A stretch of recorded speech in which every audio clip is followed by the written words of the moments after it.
show. Now, one of the things that happened today is that we based the whole show around what we call the Cancerversary. And we do it once a year.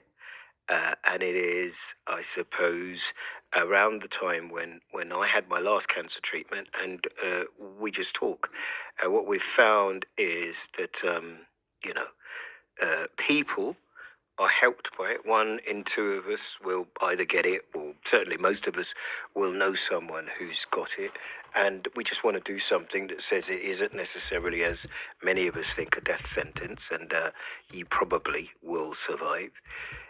For the very first time, I say this, although one of my first ones we had Dame Deborah on, and hers was terminal as well.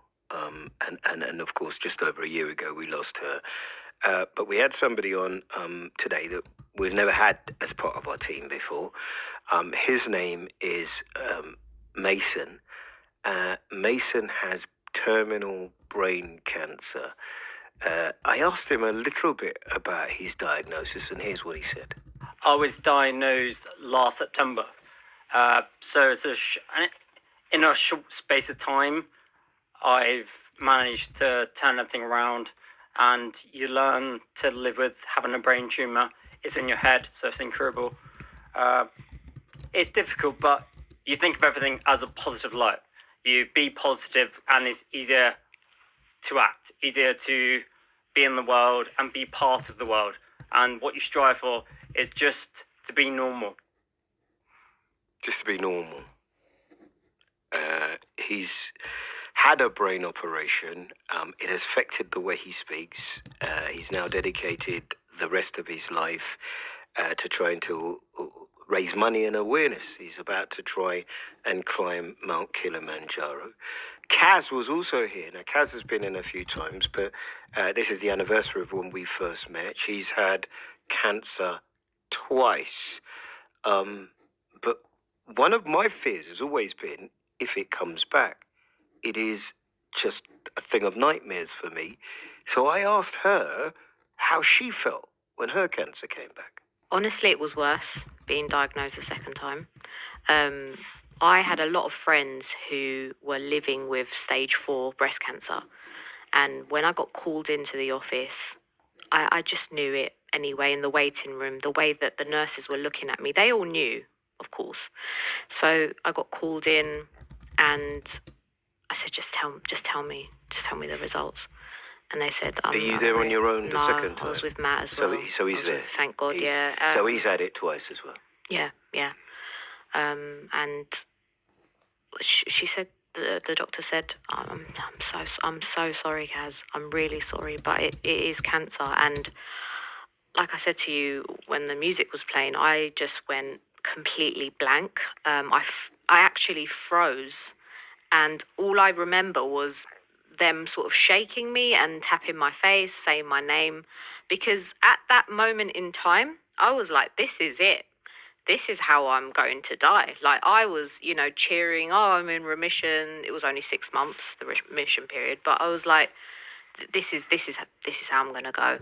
And, at that point, all they say is that it's confirmed that it's back.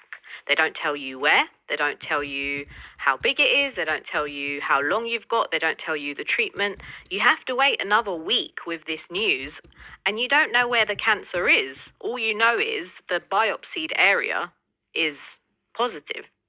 We'll play you a little bit of Errol as well. Errol now has something called the Errol McKellar Foundation, and they do brilliant work. And Errol and Mason left here for our little coffee morning to go to 10 Downing Street for theirs. Caroline Geraghty is a Cancer Research UK Senior Specialist Information Nurse. For goodness sake, Caroline, that's a long title, isn't it? Isn't it? Yeah. Yeah, I don't say that to people. What do you do? I don't say all of that. No. Yeah. How do you approach it? I've got to say, for me, my Macmillan nurse was pregnant, and when she left, sort of 2 months in my treatment, I fell apart, if I'm honest with you. I absolutely fell apart, Do you know how important what you do is? Yeah, I mean, well, what I do, I'm not clinically based anymore. So I work for the charity Cancer Research UK, and we work on a helpline. We're a small team of cancer nurses, and people ring us, and they ring us and ask us questions that they wouldn't necessarily ask their clinicians, or that they feel there wasn't enough time to ask them, but also to get some support. So the support your Macmillan nurse gave you probably was, she was part of the team in the hospital, I guess, and she was the clinical nurse specialist for you. And I guess her leaving you to have a baby, how inconsiderate. But I can understand. I didn't mean it like that. I didn't. No, I know. I'm joking. I'm joking. But that's a great way to put it. How dare she? Couldn't she have waited a little longer? Couldn't she have kept the thing in? Yeah, it must have been difficult for you. Yeah, because they really are. They work with the clinical team, the doctors, but they're your advocate. They're the patient's advocate. I used to do that job. Before I did this job, I was a clinical nurse specialist, and you really are that link to home, to the hospital, to your GPs. And so I do feel, when you said that, I understand what you mean. Yeah. And, today was the first time. I mean, I've done it for a number of years now, but today, speaking to somebody who was so young, 28, with terminal brain cancer, and the fact that he's chosen to turn that pain and despair into an opportunity to raise awareness and money, it says a lot about his character, doesn't it? Oh, God, yeah, absolutely. It's not to say that everyone can do that when they're in that situation or in a similar situation. Not many people can, but it's Nathan, isn't it? What he's doing is just amazing, and I'm hoping it not only will help other people, but in some way will help him. Yeah, I mean that's why we're doing it. Is it? But I mean, noble though the aim may be, I'm quite aware that some of the things that I try to do probably don't make sense. Does it make sense to you that we talk about it, making it less of a taboo? To you, somebody who works in it, does that make sense? It does. Oh, yeah, absolutely. And we've got, I mean, as a charity, we exist because people raise money for us.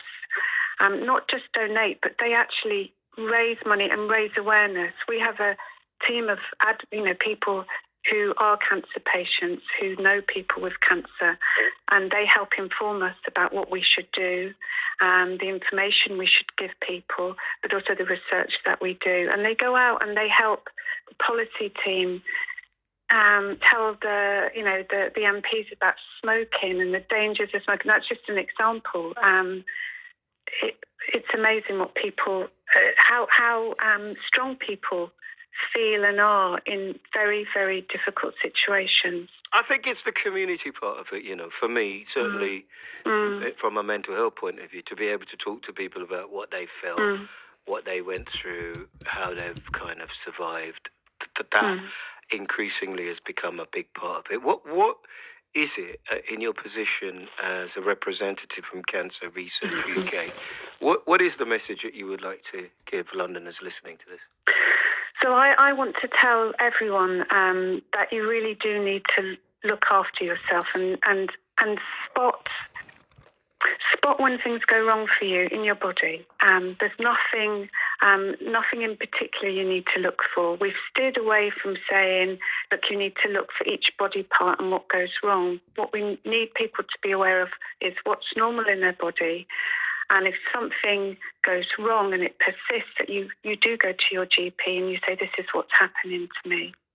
Because we know that if people are diagnosed early, often their treatment's more successful.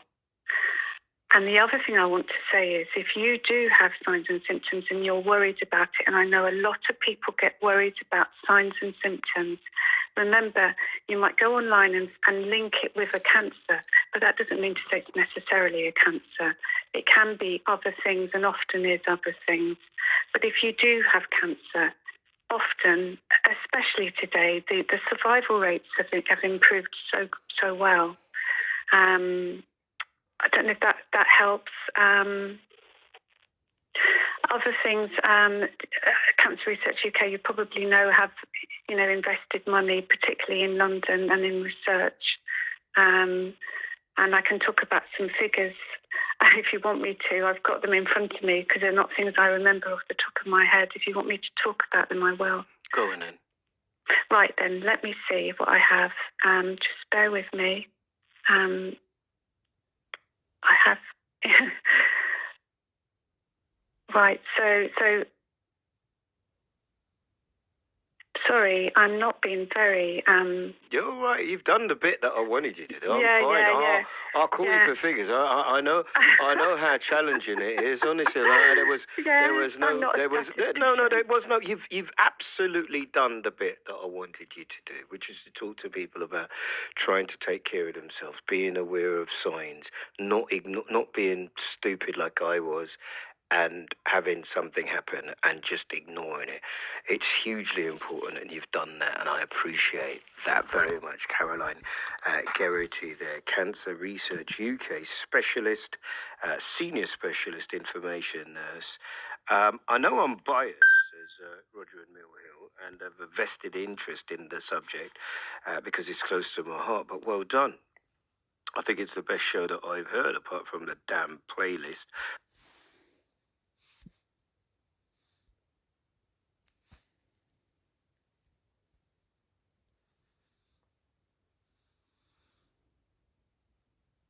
Mailing Lancashire.